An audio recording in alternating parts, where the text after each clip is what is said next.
right. If you take your Bibles, please, and turn over to Acts chapter number 9. Acts and chapter number 9.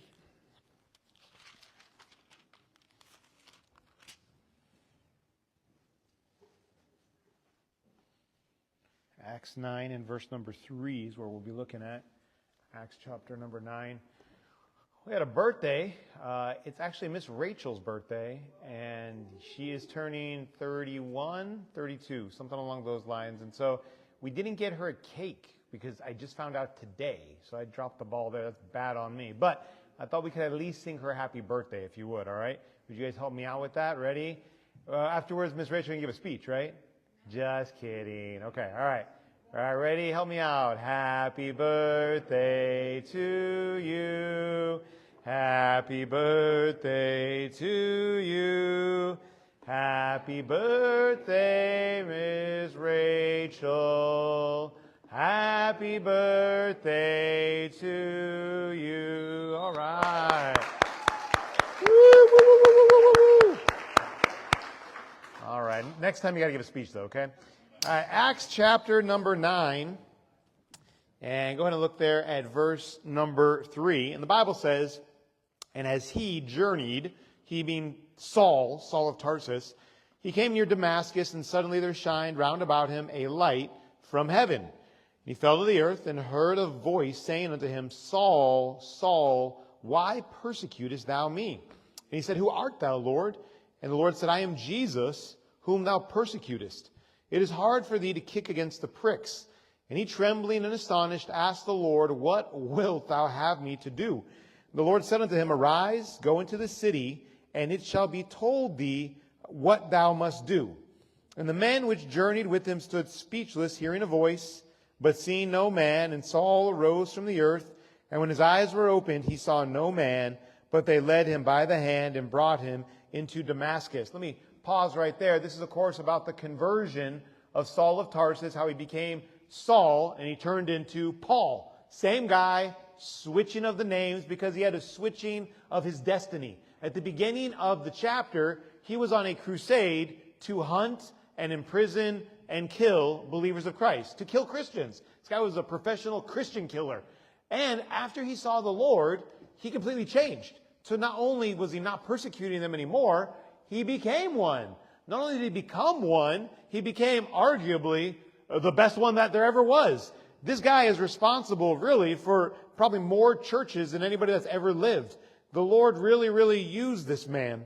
If you look at verse number 10, it says, And there was a certain disciple at Damascus named Ananias, and to him the Lord said in a vision, Ananias, and he said, Behold, I am here, Lord. And the Lord said unto him, Arise, go into the street which is called Straight, and inquire in the house of Judas for one called Saul of Tarsus, for behold, he prayeth, and he has seen in a vision a man named Ananias coming in, putting his hand on him that he might receive his sight. Then Ananias answered, Lord, I have heard by many of this man, how much evil he hath done to thy saints at Jerusalem. And he hath authority from the chief priests to bind all that call on thy name. But the Lord said unto him, Go thy way, for he is a chosen vessel unto me, to bear my name before the Gentiles and kings and the children of Israel. For I will show him how great things he must suffer for my name's sake. Brother Jacob, can you get the first verse there, please? The Bible has this story, Saul of Tarsus.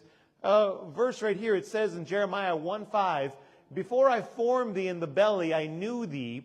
And before thou camest out of the womb, I sanctified thee, and I ordained thee a prophet unto the nations. As far as I know, there's no one here at this church that, you're a fan of abortion, a woman's right to choose, quote, quote, quote. A woman's right to choose what? What is she choosing? Choosing to kill her own child?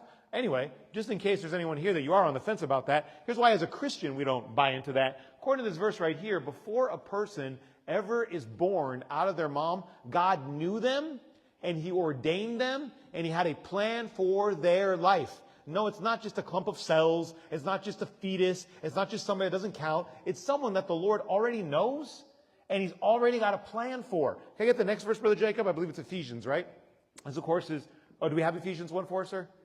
Okay, let me get that one. It says, according as he hath chosen us in him before the foundation of the world, that we should be holy without blame before him in love. Now, that is my favorite verse. I feel like we quote that one a lot here. The point I want to make is, just like the Lord told Ananias, who was afraid, he told him, this guy Paul, this guy Saul, he has been chosen for a specific purpose. Every single person in this room has been chosen for a specific purpose. And just like Paul here, he was given step-by-step instruction from the Lord.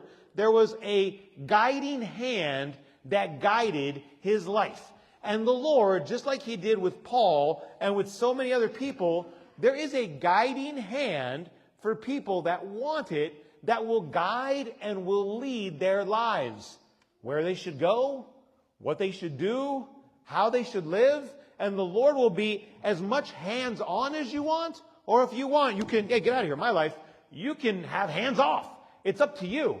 But every single person who is chosen, and if you're here, you've been chosen, there is a guiding hand that will guide you and will lead you, will teach you, protect you. He will be with you every single step of the way. Saul here, of course, as he was traveling to Damascus, he sees a bright light. In another passage, he'll say it was brighter than the sun. You're not supposed to stare at the sun. You know what happens to you when you do that, right? It's like taking a magnifying glass and just kind of frying your own eye, right? Don't stare at the sun. I had to tell one of my kids that one time. They were just staring at the sun. I won't tell you which one. I'm like, what are you doing? What is wrong with you? You know, you're going to have eyesight like Daddy here. He said this was brighter than the sun. Knocked him off his horse. And he heard a voice saying, Saul, Saul, why persecutest thou me? He goes, who are you, Lord? Who are you? He goes, I'm Jesus, whom you persecute. Oh, he's in trouble now. He's in big trouble now. This is the guy you've been trying to kill and chase, and his followers, you've been doing terrible things to them. And he says, what would you have me do? What do you want for me to do? And the Lord told him, you're going to go to this city, and it's going to be told you what you should do. God said, here's what you will do. After Saul said, what do you want me to do? God said, here's what you will do. He didn't give him the whole plan. He didn't say, well, let me roll it all out for you. Here's the next 20 years of your life. You're going to go here, you're going to go there, you start a church here, start a church there. He didn't say any of that. He said, you're going to go to the city. Just start with that. You're going to go to the city, and when you get to the city, then I'll tell you what the next step is. I'm not going to tell you the whole plan now. I'm going to just give you the next step, because frankly, that's all you need. You just need to know the next step. You don't need the next 10 years. You don't need the next 20 years. Now, would you like that? For sure, I'd like it. Wouldn't you like to know one of those lotto scratchers you have is going to be the big one? I know you'd like to know that. Not how God works. He will tell you, go to the city. And after you do that, then I'll tell you what you should do. And at that moment, Saul, whatever you want to call him, he has a choice. Am I going to go to the city? Or am I not going to go to the city? Am I going to do what God tells me to do?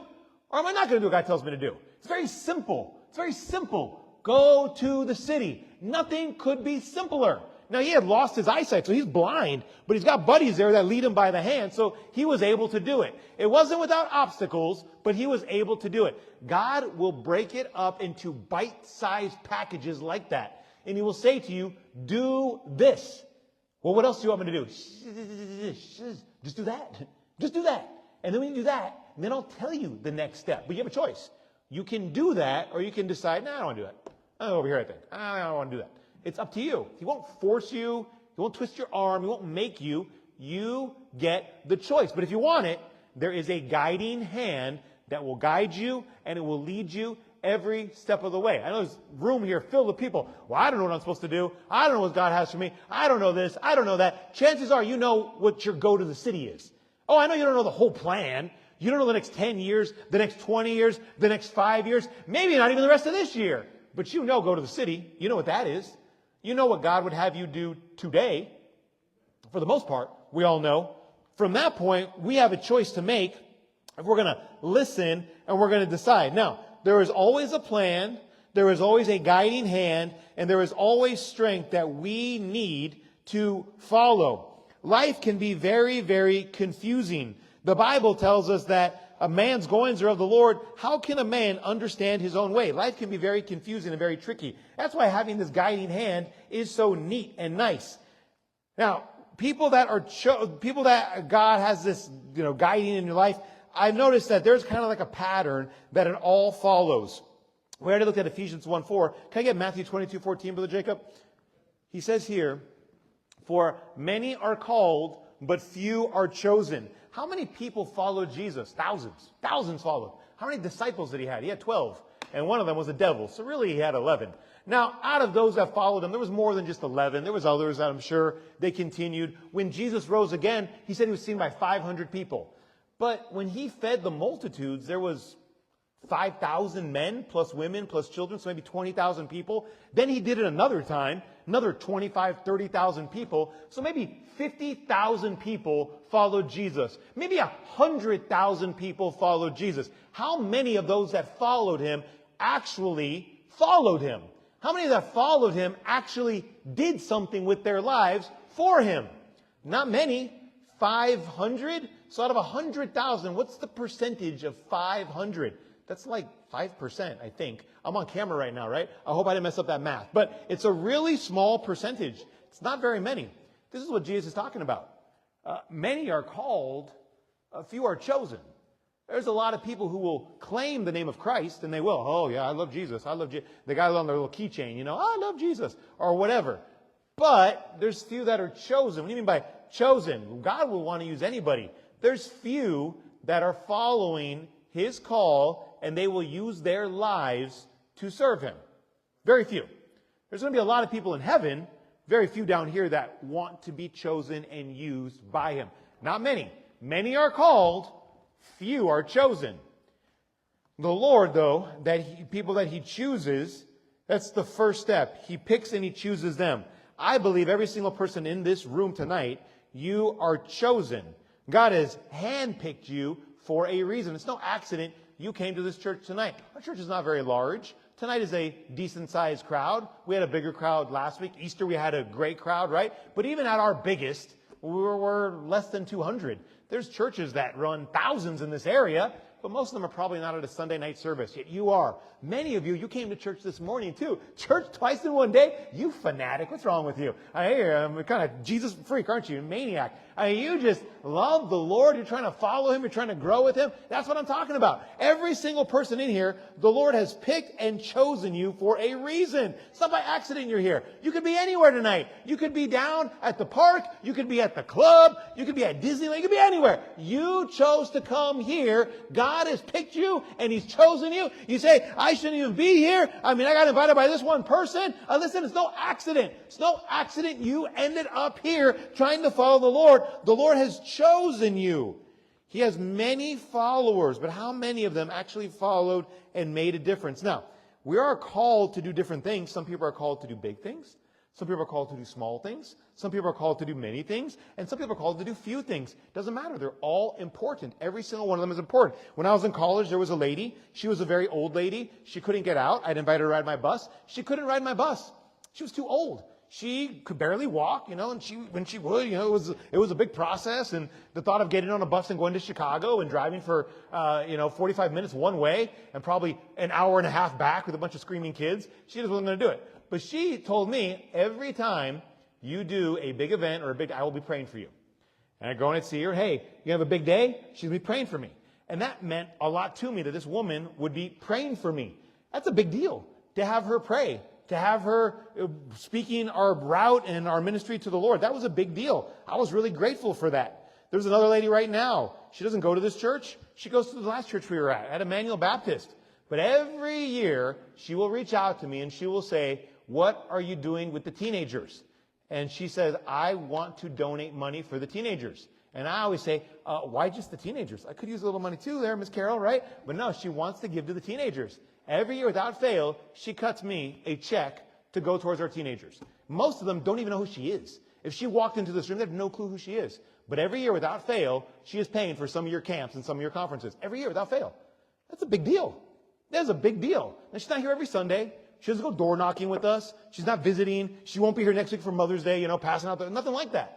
But her doing what she's doing is a big deal. It makes a big difference. So some people are called to be big. Some people are called to be small. Some people are called to do great, big, gigantic things. And some people are called to do maybe things that are behind the scenes that nobody knows. But all are called, and they're all a big deal. And they all matter for the cause of Christ. Every single one of these people that are called, they are chosen. And every single person in this room has been chosen. The question is, you're going to let God guide you? Are you going to let that guiding hand guide you? Or are you going to slap his hand and go, no, back off, my life. I want to do what I want to do.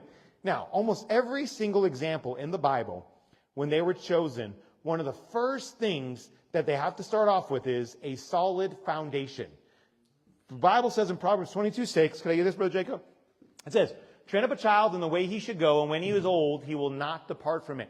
If you can start when you're young, at a young age, you can learn the Lord, you can learn his word, you can be in church, you can grow up. Even if you go to, a public school or a secular university or whatever, just starting at a young age, it gets ingrained in you. It gets in your mind, gets in your brain, and it is a part of you.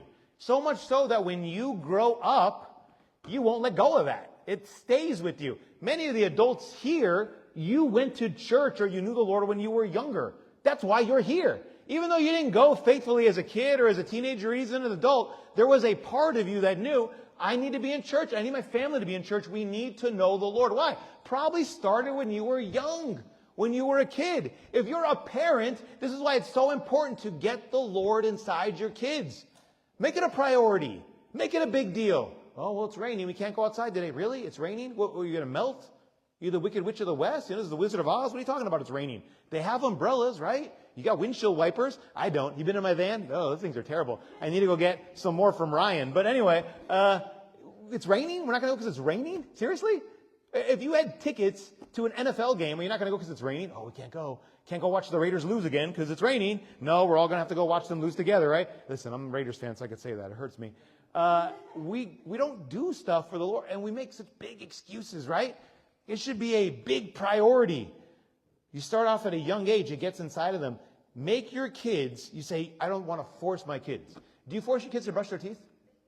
Do you force your kids to eat healthy? Your kid comes to you and goes, hey, I want ice cream for breakfast. Oh, well, you know what? I don't want to force them to eat healthy. It's their choice. Here you go, son. Here's the ice cream tub, and here's the scoop. Have at it. No, you don't do that.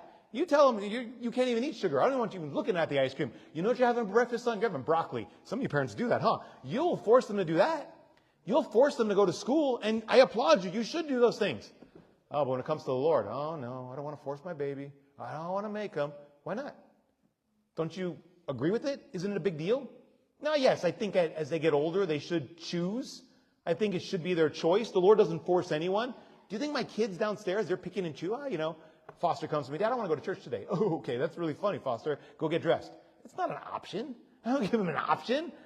It's a big deal. It's important. And you train them when they're young, it will stay with them forever. This is why there's so many schools and different programs are trying to brainwash them at a young age. This is why they want to teach them in kindergarten that there's 52 genders. And if you're a boy, you can pick to choose to be a girl. And if you're a girl, you can pick to choose to be a boy. Why? Because at a young age, they'll believe it. It'll be ingrained in them. It'll stay with them forever. It's not an accident in kindergarten and first grade they're teaching them this stuff. Why would a first grader even need to learn that? Because they know, teach them when they're young, it will stay with them forever. That principle is true for the Lord too. Teach them when they're young, it will stay with them forever. Now, some of you, you're no longer young. You're still young, but you're not as young as you once were. And maybe you got a late start. You say, well, I didn't get into the church till I was an adult. I didn't start when I was 5, 6, 7, 8, 10. I didn't get saved till I was 32, 45, 54. This is my second time here. I am older. I can't go back in time. No, you can't. There is something else, though. Every single person that the Lord chooses and He began to work in their lives, they had what we like to call a tender heart. Can I get 2 Kings 22:19, Brother Jacob? This is about King Josiah. It says, because thine heart was tender, and thou hast humbled thyself before the Lord, when thou heardest what I spake against this place, and against the inhabitants thereof, that they should become a desolation and a curse, and hast rent thy clothes and wept before me, I also have heard thee, saith the Lord. The Lord was talking about the city of Jerusalem. He was mad at them. And the king, when he found out that God was mad, his heart was tender. It was soft. He was humble. And he apologized to the Lord. Your sincerity goes a long way. You say, I had a late start. That's okay. Are you sincere? Is your heart tender towards the Lord?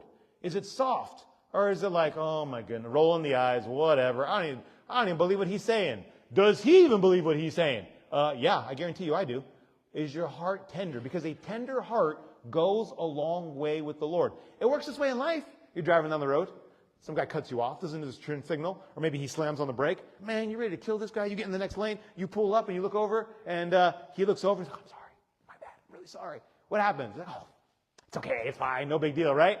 But if you pull up and that guy gives you attitude, well, no, we're pulling over. Hey, pull over, buddy. You're pulling out your piece. He's pulling out his piece. I'm just kidding. But, you guys are getting mad, right? I've seen it. I've seen it. I was down by Tyler Mall one time many years ago, and these guys are, they're racing each other or something like that, and no lie, this guy, he got a cup of water, and he throws the cup of water at the guy. The other guy got a bigger cup of water, and he threw it at him. This guy gets out a thermos. I'm like, oh, this is going to be good, I wanted to follow him to see what else they had in the car. It was a big deal, right? Because it escalated. But if somebody cuts you off, or you cut somebody off, and hey, I'm sorry, I apologize. Completely different, right? People, for the most part, probably, you know what? That's fine. I understand. That tender heart goes a long way. The same thing is true with the Lord.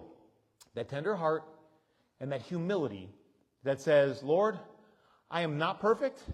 I have messed up. I have blown it. I wish I could do better than I do. I try so hard and I mess up, but I'm going to do the best I can to follow you and to follow your word and to say no to the world and to say no to the devil and to say no to myself who wants to do these things. And man, when I fall, Lord, I'm going to come back to you and I'm going to say, sorry, man, this is where I want to be, in your presence. That tender heart will go a long way. You didn't get saved at 10. You didn't get saved at 15. You were in your 30s. You were in your 40s. It's okay. Do you have a tender heart? Having a tender heart goes a long way with the Lord. It helps you get that solid foundation. I cannot tell you how many Christians I know, they just go through the motions. It's not really real to them. Their heart is hard. They're barely hanging on by a thread. No, give me someone that has a tender heart. Give me someone that says, I'm not perfect, but man, I do love the Lord. And this means a lot to me. It's not just fake. It's not just phony. I'm not just going through the motions. It really means a lot to me.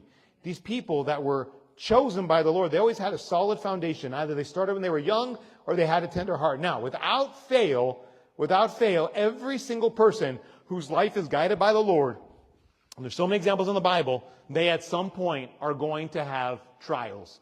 They're going to have hardships. I was thinking today of several of these examples. Joseph, that's an obvious one, sold by his brothers as a slave.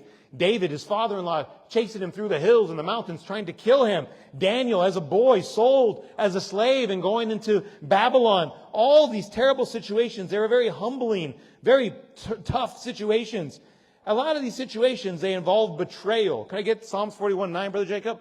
The Bible says, this is David talking. He says, yea, mine own familiar friend in whom I trusted, which did eat of my bread, has lifted up his heel against me. He would go later on and he would describe, if it would have been my enemy, no problem. But this was a guy I counted as my friend. You ever had somebody who you trusted and you thought they'd be there till the end? And instead they end up betraying you, stabbing you in the back? David said, this was my friend. We knew each other for years. We broke bread together. We'd go out. We'd celebrate his birthday. And then he stabbed me in the back. If you're going to follow the Lord, trials at some point are going to happen without fail. And a lot of times it involves some sort of betrayal. Somebody that you trusted, somebody that you counted on, you thought that they'd have your back, and nope, turns out they're going to stab you in the back. They're not going to have your back except with a knife. And that's just how it's going to go. David's the one that wrote this. His own father-in-law tried to kill him. I mean, that's pretty bad. Betrayal is a part of it. A lot of times, timing is a factor. Can I get Genesis 45, Brother Jacob? Quite a few verses here. It says, and he told him, saying, Joseph is yet alive, and he is governor over all the land of Egypt. And Jacob's heart fainted, for he believed them not. And they told him all the words of Joseph, which he said unto them. And when he saw the wagons which Joseph had sent to carry him, the spirit of Jacob their father revived. And Israel said, it is enough. Joseph, my son, is yet alive. I will go and see him before I die. If you're not familiar with the story of Joseph, he was 17 years old when his brothers sold him as a slave into Egypt. And he was sold for one reason. They were jealous of him. That's it. Just that. They were jealous of him. People that are jealous do crazy things. They took their own brother, they cast him into a pit, and they were going to kill him. And then they didn't have the courage to do it. And the oldest brother, Reuben, said, we can't kill him. He's our brother. Let's sell him. We'll make money off of it. And he said, I'm going to come back and rescue him later. I mean, whatever. They sold him as a slave, and he goes into Egypt. He's 17 years old. His father and he were very close. Some of you, you have a really close relationship with your father. And some of you, you do not. You don't have a close relationship with your father. Some of you don't really even know your father. Well, imagine that person that you've always wanted to know. I wonder what it would have been like. Joseph had that. They had an incredibly close relationship. And now he's being carried off into Egypt, thinking he's never going to see him again. And for 22 years, he was 17, and he would be 39 when he would see his father again. For 22 years, he's a slave, and then he's in prison, and then he thinks he's going to get out, and then he's in prison for 2 more years, and just all these things. And finally, he comes out after so many years of being in prison and being a slave. He finally is getting the recognition he deserves. He finally is going to be the second in command of Egypt, and he's going to save the world from the famine. And the only thing he wants, and he asks Pharaoh, is, can I go see my father? I've been waiting decades to see my father. Can I go see my father? He's old. I don't know if he's alive. And Pharaoh says, sorry, you have to wait until after the famine. The famine's going to be 7 years. He doesn't know if he's going to see his dad, if his dad's going to live. His brothers come. They don't recognize him, and he goes through this long story. It's a great story, but in the end, he finally reveals himself to his brothers. First thing he asks, is my father alive? The brothers are scared. They sold him as a slave. Now he has an army behind him. And he forgives them. He tells them, you guys are morons. I'm not here to kill you. God used it for good. I'm here to save the day. Is my father alive? And they said, your father is alive. Our father's alive. He says, bring him to me. So when the brothers get back and they say to Jacob, his father, they go, hey, you'll never believe it. Joseph is alive. For 22 years, you've been thinking your son is dead. He's actually alive, and he's the governor of Egypt. He's the second most powerful man in the world. And Jacob didn't believe him. You're lying to me. He almost had a heart attack right there. His heart skipped a beat. Like, what you're saying to me, I can't believe it. It's not true. And it says when he saw the wagons, it says his spirit came back to him.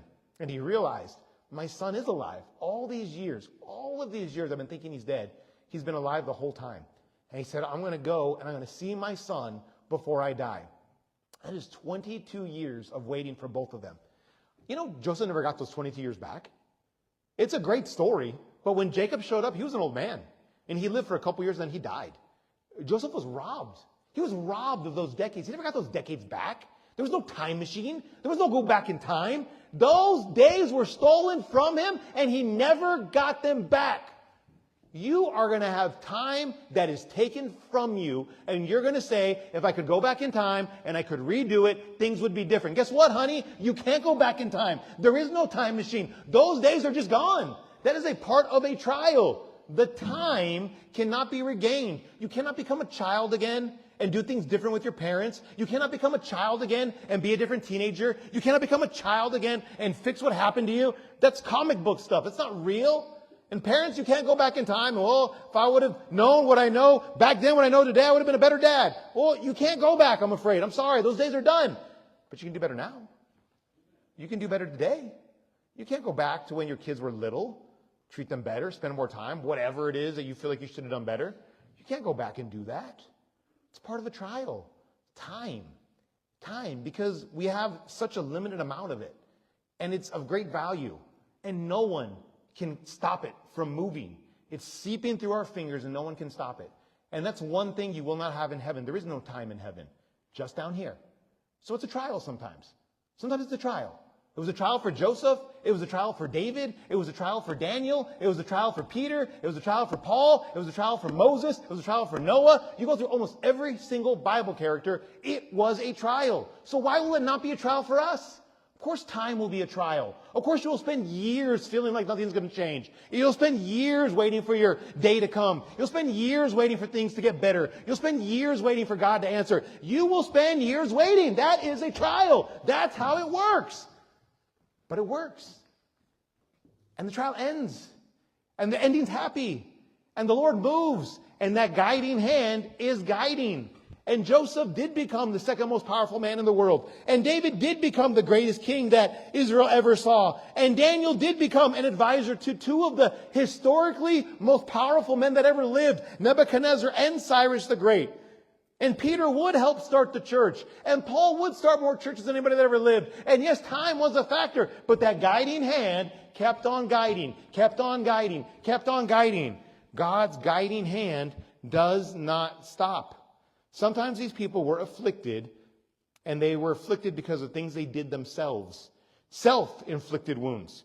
You know what? God still wanted them. We talked about this morning. God still wanted them. The prodigal son still welcome. God still wants them. Now, after these people went through this, God was able to use them. You say, why is that? Because there has to be some kind of a humbling process. Most of these people, they had talent and God could use them, but God would not use them then. They were not ready yet. Why? Okay, the next verse, Brother Jacob. Bible says, and he said unto me, my grace is sufficient for thee, for my strength is made perfect in weakness. Most gladly, therefore, will I rather glory in my infirmities, that the power of Christ may rest upon me. Sometimes God can't use someone because they recognize, I got talent. I'm good. God could really use me. God would be lucky to have me. And God's like, yeah.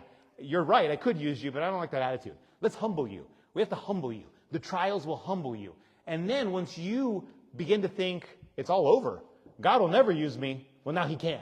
Because now your attitude has changed. Your attitude has shifted. Paul here said to God, look I got this issue. If you just remove this issue from me, if you just get rid of it, I could serve you so much better. And God said, no. I like you the way you are. And Paul said, now I get it. Through my weakness, I rely on God. And because I'm relying on God, I'm stronger than ever. Therefore, most gladly will I glory in infirmity. I know you wish life would be easier. Some of you, man, you go through it. It is tough. It's hard. I wish it'd be easier for you. I see what you go through and I feel bad. I go, man, I wish it would go easier for them. But if we could learn the way Paul did, by us going through trials and us having a hard time, it forces us to rely on the Lord. We have no choice. We have no choice but to rely on him, because without him, we'd be dead meat. I don't like those hospital visits. I don't like when you're in the hospital and I have to come see you. I don't like when you call me or text me and go, can you please pray for my family member because this is about to happen to them and we don't know what's going to happen. I don't like that. I don't like the phone calls when I got, hey, can you show up here? Something really bad happened. The police are on their way. I've got those phone calls. I don't like any of those things. But when those happen, we have no choice but to rely on the Lord. And by relying on the Lord, our strength is made perfect. His strength is made perfect through our weakness. If you had no trials, you would never rely on him. If you had no trials, you wouldn't need him. But because of the trials, it brings out the best of us. Now, it's no fun. It's not easy. But this is when God can use us. When we go through these trials and we're on the other side, relying on him, depending on him, our ego deflated, our pride removed, now he can use us. When God called Moses, he was an old man. When Moses was a young man and strong, he said, I am the prince of Egypt. I could rescue these people. I could lead these people out of Egypt. And God said, you could, but your attitude's all wrong. Look at you. You just killed a man. I can't use you that way. And it wasn't until Moses, after 40 years of being a nobody in the wilderness, watching sheep for a living, that God came to him and said, okay, now you're ready. He was an old man. He was 80 years old. Now he's like, walks with a cripple. And God says, all right, guess what I want to do? I want you to deliver the people from Egypt. Moses like, you gotta be kidding me. Where were you 40 years ago? Where were you when I was a young man? I was ready to do it then.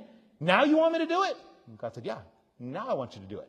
Because when you were going to do it, you were going to be Rambo. You were going to tie the bandana around your head. You're going to kill one Egyptian at a time. Now, as an old man, you're going to rely on me. And I'm going to do it. And I'm going to use you to have me do it. And God will put us through trials. God will have things happen in our lives because you become stronger than ever with him. You rely on him. And perhaps you sit here and you think it's not going to happen. Those days are over. I had such dreams before, but they're gone now. Those dreams are long gone. There was a time when I believed, I no longer believe. Watch out. God is perhaps ready to use you now because you feel that way. Because you no longer feel that whatever it is, whether it's pride or arrogance or just complacency, now you recognize and God can now move. These men that we mentioned were used in mightier ways than they had imagined.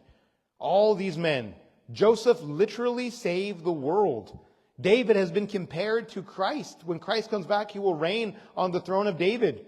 The book of Daniel is some of the greatest prophecies that have ever existed. Catholics like to give Peter credit for starting the church, calling him the first pope. Well, that's not biblical at all. The church is built on Christ, not Peter. You cannot deny the importance of Peter and him preaching the day of Pentecost, the first one to preach to the Gentiles, writing books of the Bible, and dying a martyr's death like the Lord. When he got crucified, he said, I'm not worthy to be crucified like Jesus. The Romans said, we can fix that. Crucify him upside down. He was a completely different man. Of course, we already mentioned Paul. We would not be here today without Paul. Without Paul, there would be no New Testament church. God used him in a mighty way. And it all started what he told Ananias when Ananias said, I've heard about this guy and all the evil he's done. God said, nope, he is a chosen vessel. I have handpicked him.